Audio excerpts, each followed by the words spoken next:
सभी को नमस्कार। साथियों, अंग्रेजी शिक्षण में कुछ महत्वपूर्ण जो सिद्धांत है, जिनको अप्रोचेज भी कहा जाता है और मेथड्स भी कहा जाता है, आज हम उनके बारे में अध्ययन करेंगे। ये परीक्षा के हिसाब से बड़े महत्वपूर्ण हैं। जो आने वाले कॉम्पिटिशन्स हैं, इनमें इस पर विशेष ध्यान दे करके और प्रश्न पूछे जाते हैं। इसलिए आपके सामने हम चर्चा कर रहे हैं। यूँ तो बहुत सारे सिद्धांत होते हैं, बहुत सारी अप्रोचेज भी है, तो हम एक एक करके दोनों भाषाओं में इन पर चर्चा करेंगे। So you are welcome methods of teaching English on channel knowledge one diary. तो let us proceed. The first method, let us have an introduction about this chapter. इसमें हम जो throughout the history of teaching languages, a number of different teaching approaches and methodologies have been tried and tested, with some being more popular and effective than others. अंग्रेजी भाषाओं के शिक्षण के इतिहास में बहुत सारे अप्रोचेज और मेथड्स को प्रयास किया गया है, उनका परीक्षण किया गया है और ये देखा गया है कि कौन ज़्यादा प्रसिद्ध हो रहा है, कौन ज़्यादा प्रभावपूर्ण हुआ है। अगर आप अपना कैरियर एक विदेशी भाषा शिक्षक के रूप में शुरू करना चाहते हैं, तो it would be beneficial to be familiar with a few of these. तो इनके बारे में आपके लिए जानना अति आवश्यक है। इसमें सबसे पहले आता है डायरेक्ट मेथड। डायरेक्ट मेथड क्या है, इस पर हम चर्चा करेंगे और इसमें क्या प्रमुख बात होती है, इस पर भी अपन देखेंगे। If you have ever heard the direct method being taught, you may have rightly mistaken it for some sort of military drill, which is not far off, as it was first established in France and Germany in the early 90s to assist soldiers to communicate in a second language quickly.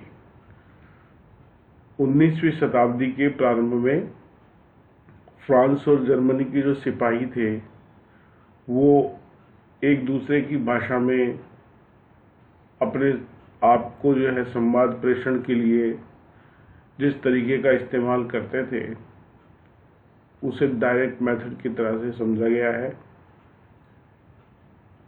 आपको इसको किसी military drill की तरह से नहीं मानना है, ये उससे काफ़ी भिन्न है। जैसे मिलिट्री में परेड होती है, वैसा नहीं है, बल्कि ये सिपाहियों द्वारा जो आपस में संवाद किया जाता था, और दो भाषाओं के अलग अलग सिपाही थे, फ्रांस और जर्मनी के, जो एक फ्रेंच बोलते थे और एक जर्मन बोलते थे। The direct method of teaching English is also known as the natural method. Direct method को नेचुरल मेथड भी के नाम से भी जाना जाता है। It's used to teach a number of different languages, not just English, and the main idea of direct method is that it only uses the target languages that the students are trying to learn. कि इसमें जो है विभिन्न भाषाओं को सिखाने का जो माध्यम है, उस इसलिए डायरेक्ट मेथड का उपयोग किया जाता है। अंग्रेजी नहीं है। इसमें जो छात्र है, जो सीखने वाला है, वो डायरेक्ट उसको टारगेट लैंग्वेज की तरफ ले जाया जाता है और वे वहीं पर उसको सीखने का प्रयास करते हैं। The main focus is oral skill and it is taught via repetitive drilling. इसमें मुख्य जो केंद्र जिस पर जोर दिया जाता है, वो होता है मौखिक जो बात है, जो मौखिक स्किल है, मौखिक में उसको प्रवीण किया जाता है बोल करके, और उसको बार बार जो है वो ड्रिल करवाया जाता है, अभ्यास करवाया जाता है। Grammar is taught using an inductive way and students need to try and guess the rules through the teacher's oral presentation। और जो व्याकरण पढ़ाई जाती है, ग्रामर पढ़ाई जाती है, वो आगमन यानी इंडक्टिव मेथड से पढ़ाई जाती है, जिसमें छात्र जो है वो प्रयास करता है और अनुमान लगाता है ग्रामर के नियमों को, जैसे जैसे उसका शिक्षक जो है वो मौखिक रूप से उसको बोल के पढ़ाता है, तो वो समझ जाता है कि इसका ये नियम है। Today popular forms of direct method are Callan and Berlitz. आज के रूप में डायरेक्ट मेथड के जो प्रमुख स्वरूप हैं वो कैलन और बर्लिंज के नाम से जाने जाते हैं। अगला है grammar translation method.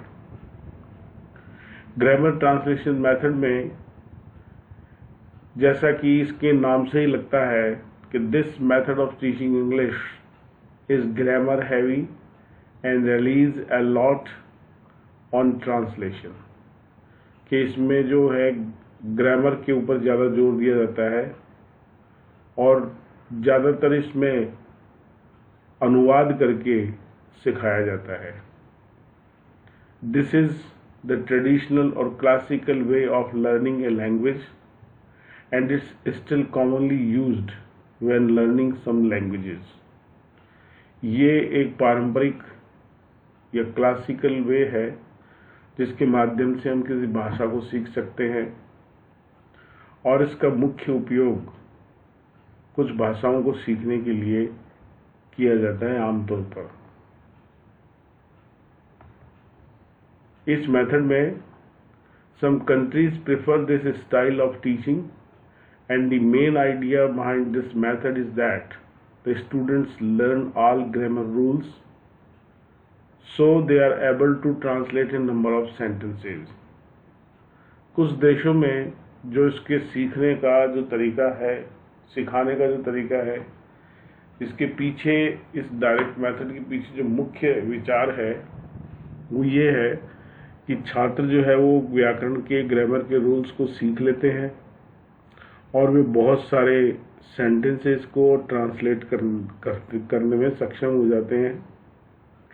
This is particularly common for those students who wish to study literature at a deeper level, और ये विशेष रूप से उन छात्रों में आम रूप में देखा जा सकता है जो साहित्य को गहरे स्तर तक पढ़ना चाहते हैं, क्योंकि वे उसको अपनी भाषा में भी सीखना चाहेंगे।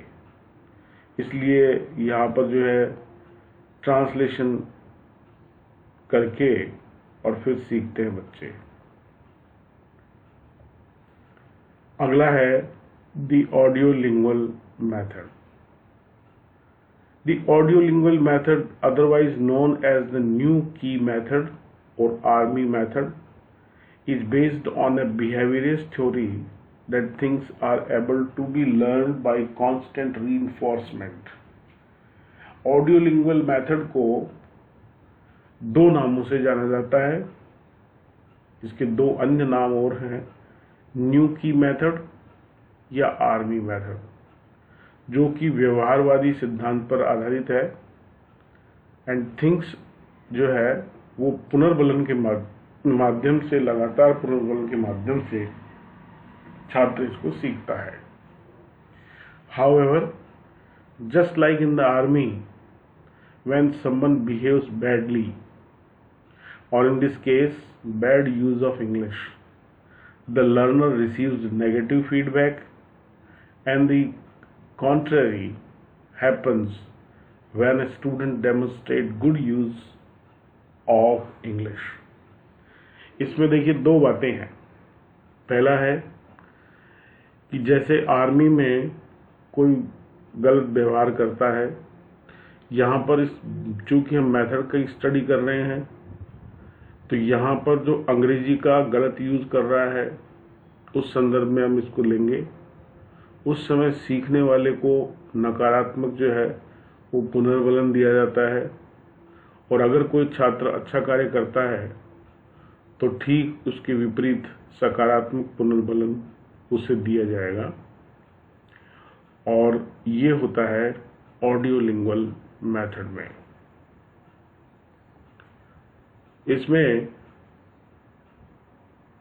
this is related to the direct method, and just like its predecessor, it only uses the target language. इसका सीधा संबंध डायरेक्ट मेथड से भी है, और जैसा कि डायरेक्ट मेथड में टारगेट लैंग्वेज पर जोर दिया जाता है वैसा इसमें दिया जाता है, परंतु इसमें एक भिन्नता है। The biggest difference between the audiolingual method and the direct method is its focus of teaching. दोनों में जो भिन्नता है वो शिक्षण के तरीके में भिन्नता है। The direct method focuses on teaching of vocabulary, whereas the audiolingual method focuses on specific grammar teaching. तो दोनों में भिन्नता क्या है कि डायरेक्ट मेथड जो है वो वोकेबलरी के शिक्षण के लिए इस्तेमाल किया जाता है, जबकि ऑडियो लिंगुअल मेथड जो है वो ग्रामर के विशेष शिक्षण के लिए इस्तेमाल किया जाता है। अगला है the structural approach. As the name suggest, the method is all about structure. जैसा कि नाम से ही हमें पता लग रहा है कि ये सारे के सारे स्ट्रक्चर, जो सेंटेंस स्ट्रक्चर है उस पर निर्भर कर रहा है। The idea is that any language is made up of complex grammar rules. इसमें ये विचार है कि कोई भी जो भाषा है उसमें व्याकरण के जटिल नियम होते हैं, और ये जो नियम है according to this approach need to be learned in a specific order. इन्हें एक विशेष क्रम में सीखने की आवश्यकता होती है। उदाहरण के लिए the logical thing would be to teach the verb to be prior to the teaching the present continuous which requires using the auxiliary form of the verb to be। अगर हमें छात्रों को प्रेजेंट कंटिन्यूस टेंस पढ़ाना है तो उससे पहले हमें वर्ब टू बी के बारे में पढ़ाना होगा, जिसमें हम वर्ब टू बी के ऑक्सिलरी फॉर्म के बारे में हम छात्रों को बताएंगे। अगला सिद्धांत आता है सजेस्टोपीडिया। ये बड़ा ही महत्वपूर्ण सिद्धांत है। This is a behaviourist theory and related to pseudo science. ये व्यवहारवादी सिद्धांत है और इसका बहुत कुछ विज्ञान से भी संबंध है। This method release heavily on students belief about the methods effectiveness. कि छात्र जो है वो किस प्रकार से इस सिद्धांत के प्रभावोत्पादकता पर विश्वास करता है, इस पर मुख्यतः छात्रों का निर्भर होना है। This theory is intended to offer learner various choices which in turn helps them become more responsible for their learning. कि इस सिद्धांत का जो उद्देश्य है, जो उसका इरादा होता है कि ये छात्रों को, सीखने वालों को बहुत सारे चॉइसेस देते हैं।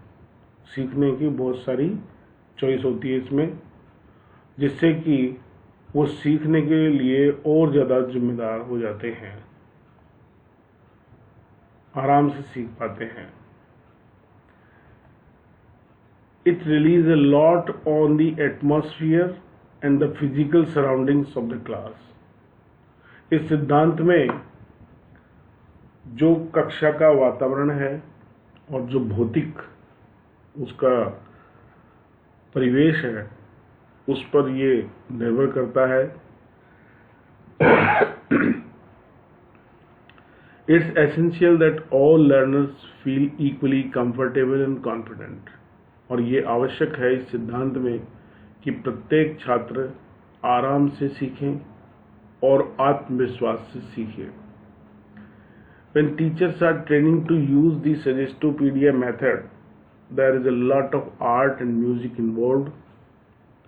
Each Suggestopedia lesson is divided into 3 different phases. 3 इसके जो भाग हैं वो Suggestopedia लेसन के इसमें होते हैं. पहला है डेसिफरिंग यानी गूढ़ रहस्यों को जानना.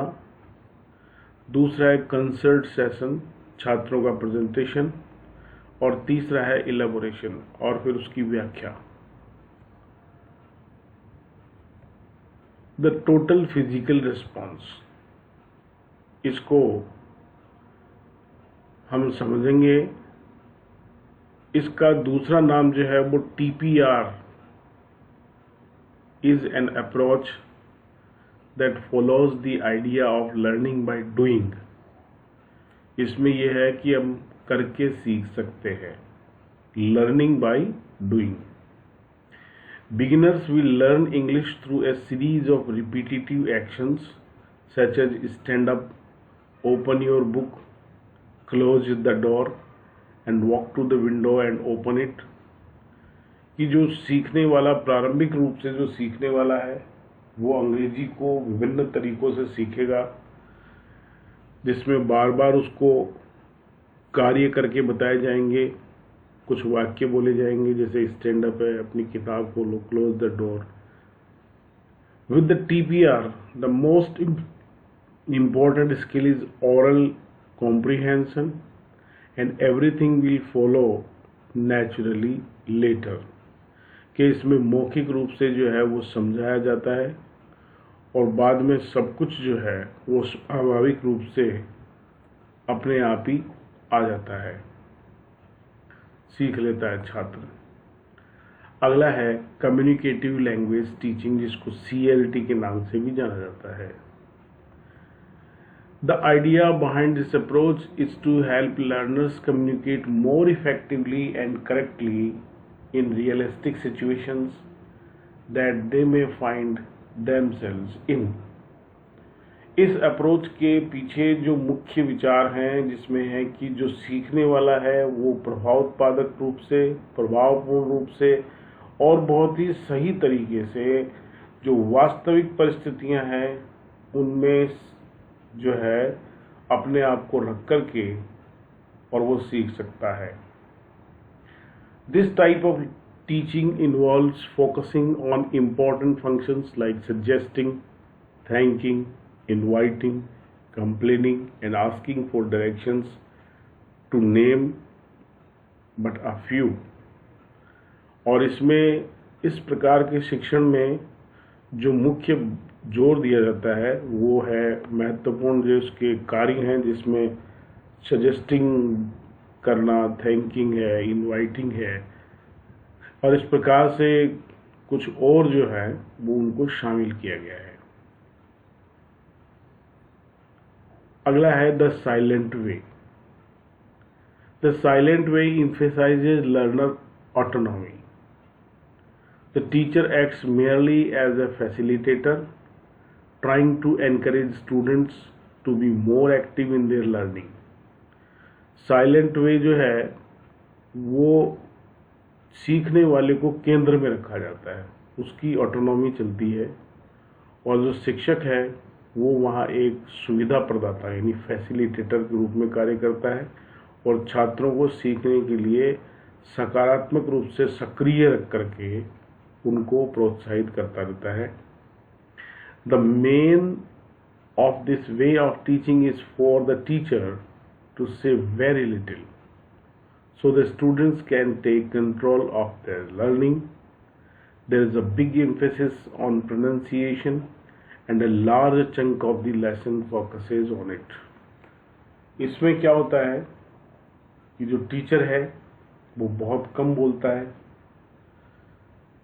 स्टूडेंट्स जो है वो सीखने को अपने नियंत्रण में रख लेते हैं और इसमें उच्चारण पर या पाठ के एक बहुत बड़े हिस्से पर जोर दिया जाता है जहां पर छात्र सीखता है। इस साइलेंट वे में this method of learning English follows a structural syllabus and grammar, vocabulary and pronunciation are constantly drilled and recycled for reinforcement.